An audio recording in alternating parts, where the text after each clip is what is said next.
蓝忘机木讷地站在原地，他盯着坐在床上的魏无羡，半天也没组织好言辞。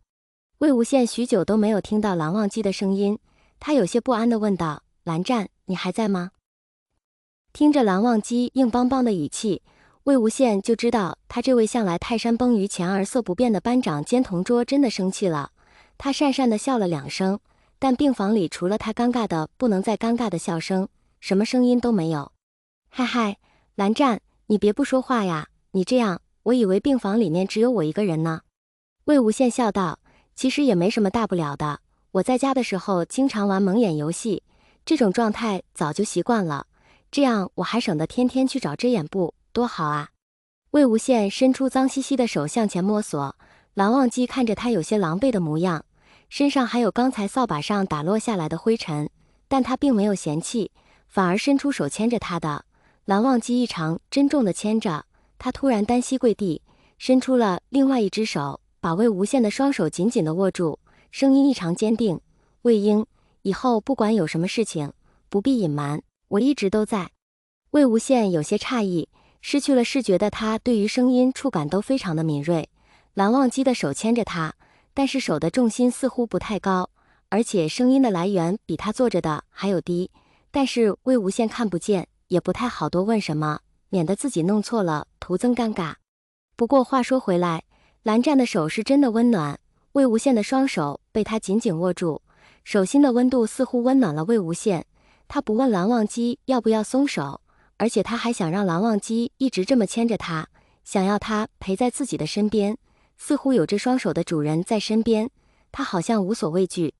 蓝忘机同样也不想要放开魏无羡，掌心的凉意刺痛了他的心。刚才发生的事情，魏无羡也没有多计较什么，身上尽是灰尘，头发也变得乱七八糟，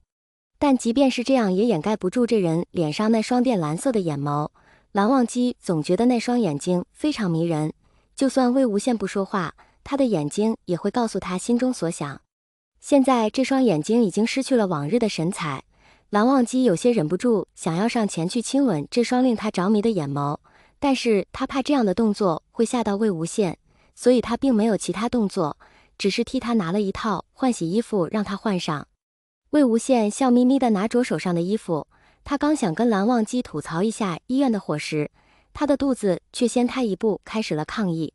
咕噜噜，其实肚子饿了觉也没什么，只是一个简单的生理现象。以魏无羡那种厚脸皮正好向蓝忘机吐槽，可是这声音似乎有点大，旁边病床上的人直接从睡梦中清醒过来，直接冲着隔床帘说道：“声音小点，都几点了还不睡觉？”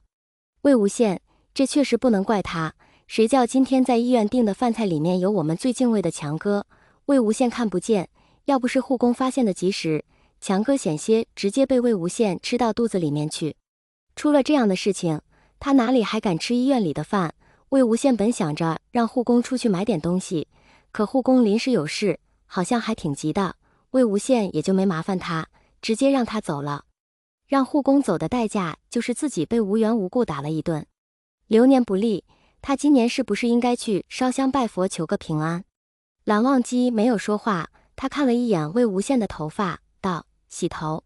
魏无羡愣了一下，立刻就明白了，想必是刚才那个小护士用扫把打他，浑身脏兮兮的。刚才蓝湛没嫌弃他，直接把他扔出去，算是仁至义尽。现在肯定看不惯我现在这副模样，哎，真是难为他了。好啊，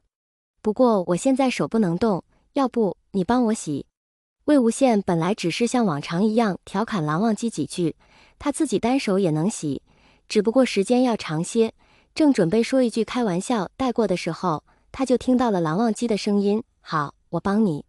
魏无羡，我是不是做梦还没醒？事实证明，魏无羡根本没有在做梦。蓝忘机从包里拿出了一块面包给魏无羡，等他吃完后，直接把人抱了起来，往卫生间走去。跟之前那个抱的动作是一个感觉，魏无羡不由觉得毛骨悚然。蓝湛他用公主抱抱我，嗨嗨，那个蓝湛，我自己能走，你先放我下来吧。蓝忘机并没有理会他的话，直接把人带到了卫生间，让他坐在椅子上，随即伸手拿下了淋蓬头，打开后试了一下水温，这才对魏无羡说道：“低头。魏无羡哦了一声，但他也不知道水池离自己根本就不到半臂的距离。他一低头，鼻尖正好撞到了水池的边缘。魏无羡嗷了一声，立刻捂住了鼻子，眼泪都快飙出来了。蓝忘机顿时一惊，他连忙关了水龙头，弯下腰查看魏无羡的情况。魏婴，你怎么样？魏无羡捂着鼻子抬起头，虽然眼泪直在眼中打转，但蓝忘机还是能察觉出他此刻心情不错，甚至还笑了2声。疼死我了，嘿嘿，蓝湛，帮我揉揉嘛。当魏无羡放下手的时候，蓝忘机就看到了被撞得通红的鼻尖，他心疼地替他伸手揉了揉，揉的时候还问道：这样？蓝湛，你揉得真舒服。魏无羡一脸享受地感受蓝忘机带来了特殊服务，揉了一会儿后，蓝忘机这才再次打开水，冲洗着魏无羡的头发，将手伸进魏无羡的发丝间，蓝忘机才发现他的头发很是柔软，因为沾了水，此刻正服服帖帖地躺在他的手上，温热的水珠顺着发丝流下，蓝忘机忍不住多揉了一会儿，十分享受现在手上的触感。魏无羡像是被洗得舒服极了，他眯起了眼睛，一脸享受地问道：手法这么娴熟，蓝二哥哥是不是给别人洗过头啊？蓝忘机的手顿了一下，又继续手上的动作，他看到镜子中自己的耳朵红了个彻底。魏无羡等了半天也没等到回答，他歪了一下头，又问了一遍：二哥哥怎么不说话了？到底有没有给别人洗过头啊？蓝忘机沉默了片刻，道：没有。真的假的？蓝湛，你没给别人洗过头，手法怎么这么娴熟？不会是在家里用假发来练手的吧？魏无羡是真的有些意外，毕竟蓝忘机这样的闷葫芦，要他对着自己喜欢的人说我喜欢你这种普通到不能再普通的情话，估计能直接要他的命。但眼下魏无羡也不知道蓝忘机喜欢的那个人到底是谁，到底是哪里人，聂怀桑那边也没个消息，只知道那女孩的生日跟自己一样是1031，完全没有任何线索。魏无羡不免有些失望，也不知道蓝湛他到底喜欢什么样的女孩子，真是羡慕那个人。不对，他有喜欢的人，我为什么要这么失望？什么情况？不过上次我就问了蓝忘机，也没见他有想回答的意思，脾气还出奇的暴躁，直接拿书砸我，是不是不想让我知道他到底喜欢谁，然后到处乱说吧？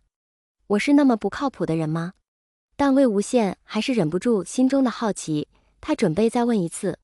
感觉洗得差不多了，蓝忘机拿起淋蓬头替魏无羡冲洗头上的泡沫，柔软的指肚在魏无羡的头上来回摩擦，